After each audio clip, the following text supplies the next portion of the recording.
Ngeri, wabah maut di kapal besar mewah, 3 orang tewas terkena hantavirus. Sebuah situasi medis darurat dilaporkan terjadi di atas kapal pesiar MV Hondius yang sedang melintasi Samudra Atlantik. 3 orang penumpang dinyatakan tewas, sementara seorang warga negara Inggris kini berjuang demi nyawanya di ruang intensif akibat wabah yang diduga kuat sebagai hantavirus. Diberitakan BBC, kapal yang dioperasikan oleh perusahaan Oceanwide Expeditions tersebut saat ini berada di lepas pantai Tanjung Verde dengan membawa 149 orang di atas kapal. Hingga kini otoritas kesehatan dunia terus memantau situasi medis serius ini. Rentetan peristiwa tragis ini dimulai pada 11 April ketika seorang penumpang pria asal Belanda jatuh sakit secara mendadak dengan gejala demam, sakit kepala, nyeri perut, dan diare, yang meninggal dunia di atas kapal. Namun penyebab pastinya belum bisa ditentukan saat itu. Jenazah baru bisa diturunkan saat kapal bersandar di St. Helena pada 24 April. Istri dan pria tersebut juga turun di St. Helena, namun dilaporkan jatuh sakit dalam perjalanan pulang dan kemudian meninggal dunia. Korban ketiga yang dilaporkan meninggal adalah seorang warga negara Jerman yang menghembuskan nafas terakhir di atas kapal pada hari Sabtu 2 Mei. Meskipun penyebab kematian ketiga orang tersebut belum secara resmi dikonfirmasi laboratorium, kecurigaan besar mengarah pada hantavirus setelah seorang penumpang lain, pria warga negara Inggris berusia 69 tahun, dikonfirmasi positif terinfeksi virus tersebut. Lantas, benarkah hantavirus jadi pandemi? Dan berikut faktanya.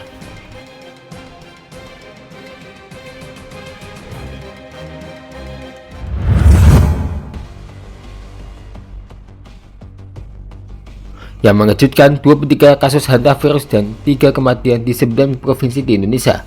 Lantas, apakah virus hanta bisa berubah menjadi pandemi seperti COVID-19? Tapi, hantavirus memiliki karakter penularan yang sangat berbeda dibanding virus corona penyebab COVID. Kementerian Kesehatan RI melaporkan sedikitnya 23 kasus hantavirus dan 3 kematian di 9 provinsi dalam 2 tahun terakhir. Kasus tersebut ditemukan di Daerah Istimewa Yogyakarta, Jawa Barat, DKI Jakarta, Sulawesi Utara, NTT, Sumatera Barat, Banten, Jawa Timur, hingga Kalimantan Barat. Munculnya kasus ini membuat sebagian masyarakat mulai khawatir dan mempertanyakan satu hal, apakah virus hanta bisa berubah menjadi pandemi seperti COVID-19?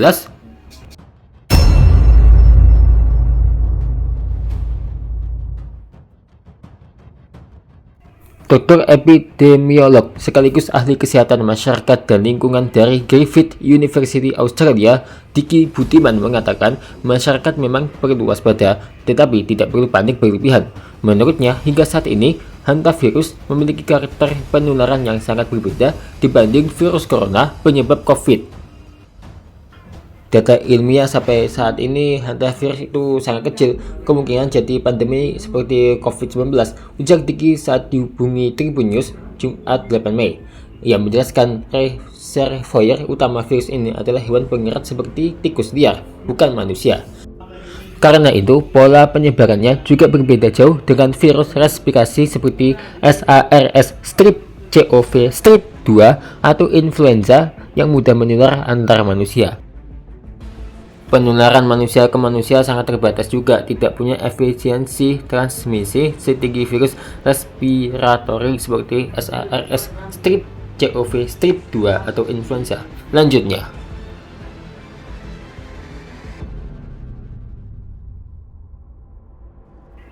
hantavirus merupakan penyakit zoonosis atau penyakit yang berasal dari hewan.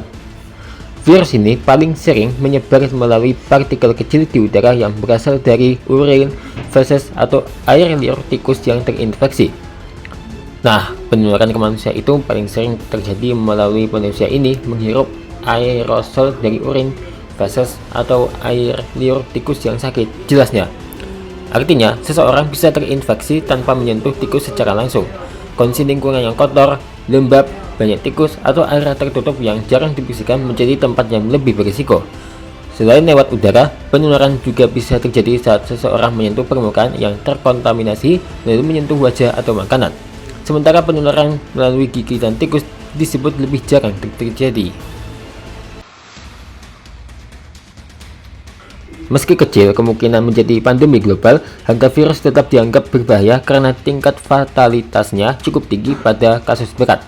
Menurut Dr. Diki, infeksi virus ini bisa berkembang cepat menyerang paru-paru.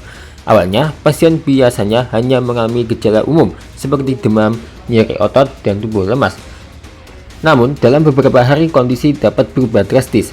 Dalam beberapa hari bisa berkembang cepat jadi sesak nafas berat, paru-paru terisi cairan, penurunan oksigen drastis hingga shock.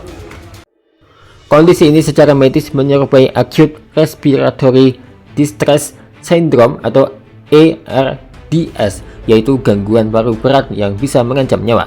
Diki menyebut pada kasus berat angka kematian bisa mencapai 40%, terutama jika diagnosis terlambat atau fasilitas ICU terbatas.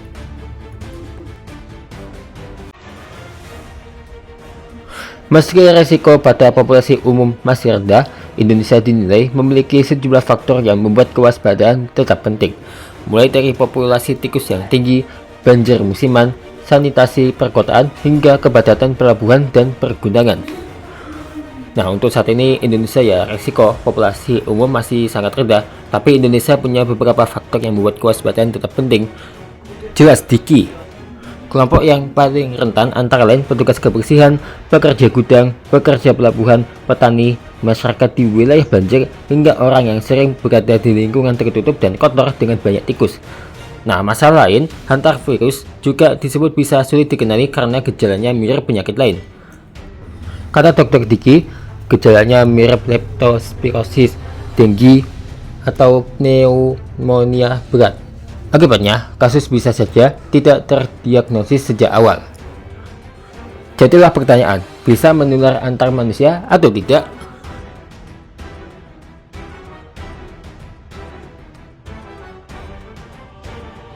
Nah, Dr. Diki menjelaskan secara umum hantavirus tidak mudah menular antar manusia. Namun memang ada jenis tertentu yang pernah dilaporkan dapat menular dalam kontak sangat dekat. Kasus kapal pesiar yang sedang disorot dunia investigasi ini sedang berlangsung untuk melihat apa ada keterlibatan strain Aedes virus, yaitu jenis hantavirus langka yang pernah terbukti bisa menular antar manusia dalam kontak sangat dekat dan terbatas. Jelasnya, meski demikian ia kembali menegaskan bahwa pola penularannya tetap berbeda jauh dibanding COVID. Di tengah munculnya kekhawatiran publik terhadap wabah baru, Diki meminta masyarakat tetap rasional. Menurutnya, trauma sosial setelah pandemi COVID-19 membuat banyak orang menjadi sensitif setiap ada isu penyakit baru. Namun ia menilai kewaspadaan tetap penting dilakukan melalui langkah sederhana menjaga kebersihan lingkungan. Paling penting ya waspada, tetap rasional, pola hidup bersih sehat di segala aspek, jaga kebersihan lingkungan, usahakan di rumah tidak ada tikus, katanya. Ia juga menyarankan masyarakat memakai masker dan sarung tangan saat membersihkan gudang atau area kotor, terutama saat musim hujan dan banjir. Jika mengalami demam, nyeri otot, dan sesak nafas setelah terpapar lingkungan dengan sanitasi buruk, masyarakat dianjurkan segera memeriksakan diri ke dokter.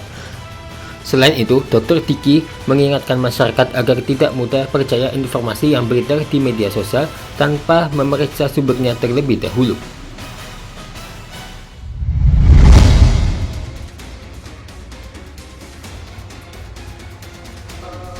Seorang anggota Polda Lampung tewas ditembak komplotan pelaku pencurian kendaraan bermotor atau curanmor saat memergoki aksi kejahatan di Bandar Lampung, Sabtu 9 Mei pagi.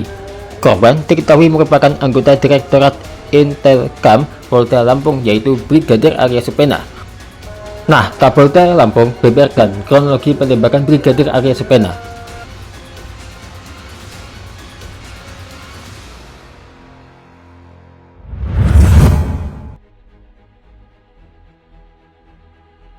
Polda Lampung membentuk tim khusus untuk memburu pelaku curanmor yang menembak polisi hingga gugur. Tim khusus itu merupakan gabungan dari anggota Jatan Ras Polda Lampung, Polresta Bandar Lampung, dan Polsek Labuhan Ratu. Brigadir Arya Supena, 32 tahun, anggota Banit 3 Subdit 4 di Tintelkam Polda Lampung, gugur saat berusaha menggagalkan upaya curanmor Sabtu pagi. Peristiwa itu terjadi di parkiran toko roti Yusi Akmal, Jalan ZA Pagar Alam, Kelurahan Labuhan Ratu, Kecamatan Labuhan Ratu, Bandar Lampung. Kabid Humas Polda Lampung Kombes Yuni Iswandari Yuyun menuturkan pihaknya memberi atensi besar pada kasus ini, terutama untuk menangkap pelaku.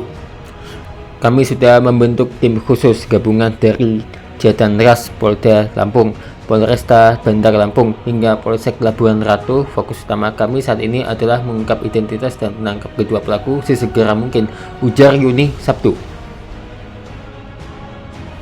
Sementara itu, Kapolda Lampung Irjen Helvi Assegaf mengungkapkan Brigadir Arya Supena gugur saat berusaha menggagalkan aksi curanmor. Kapolda menjelaskan saat itu Brigadir Arya hendak mengantar laporan piket. Namun dalam perjalanan, ia melihat dua orang mencurigakan yang diduga sedang beraksi mencuri motor. Saat pergumulan berlangsung, salah satu pelaku diduga mengeluarkan senjata api dan melepaskan tembakan. Peluru mengenai bagian kepala Brigadir Arya hingga tersungkur. Setelah kejadian, pelaku langsung melarikan diri dari lokasi. Selain memburu pelaku yang diduga dua orang, polisi juga menyelidiki jenis senjata api yang digunakan pelaku, termasuk mengonfirmasi terkait dugaan hilangnya senpi milik korban saat insiden itu terjadi. Helvi menyatakan pihaknya akan mengambil tindakan tegas terhadap kelompok pelaku curanmor dan begal bersenjata yang meresahkan masyarakat. Setelah kejadian, korban langsung dilarikan ke Rumah Sakit Bayangkara Polda Lampung. Sayangnya nyawa korban tidak dapat diselamatkan. Sementara itu, tim Inafis Polresta Bandar Lampung melakukan olah tempat kejadian perkara. Garis polisi berwarna kuning terlihat menutupi area depan toko hingga ke trotoar jalan. Petugas tampak menyisir setiap sudut area parkir untuk mengumpulkan bukti-bukti tambahan, termasuk proyektil peluru. Di parkiran masih terparkir sepeda motor milik korban. Di sebelahnya terdapat dua sepeda motor Honda Beat yang diduga menjadi sasaran awal para pelaku. Kombes Yuni menambahkan Polda Lampung akan mengusulkan kenaikan pangkat luar biasa untuk Brigadir Arya Supena. Yuni juga menyampaikan duka cita mendalam atas gugurnya Arya Supena dalam tugasnya.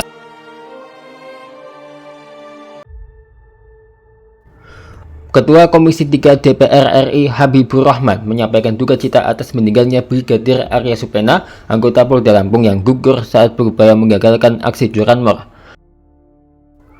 Habibur Rahman berharap Brigpol Arya Supena mendapatkan tempat terbaik di sisinya. Ia mengetahui Brigpol Arya Supena berasal dari Metro Lampung yang merupakan kampung halamannya.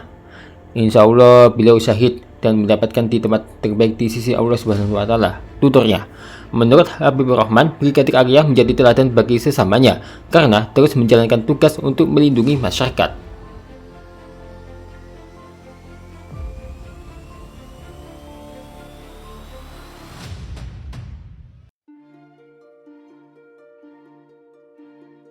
Suasana duka menyelimuti kediaman Brigadir Arya Supena di Jalan Piagam Jakarta, RT 002 RW 001, Kelurahan Mulyosari, Kecamatan Metro Barat, Kota Metro, Sabtu malam.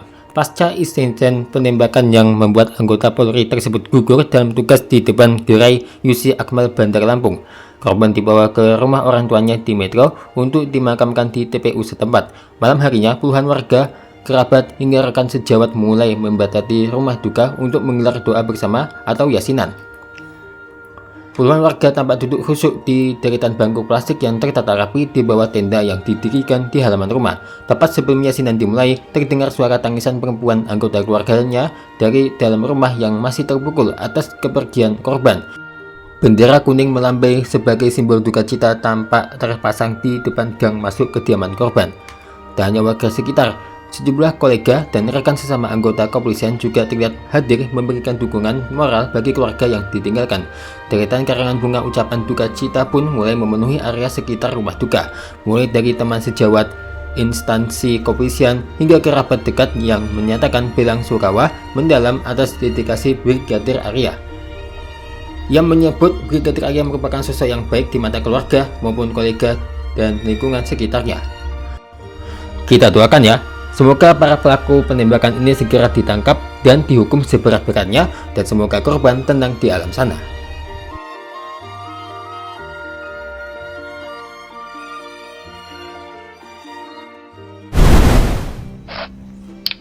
Selain itu, si coklat ini kayak teddy bear ya guys ya.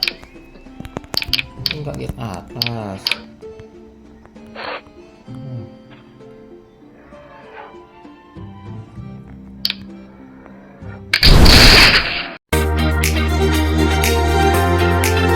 Terima kasih ya telah menonton. Saksikan terus Showki Official setiap harinya ya.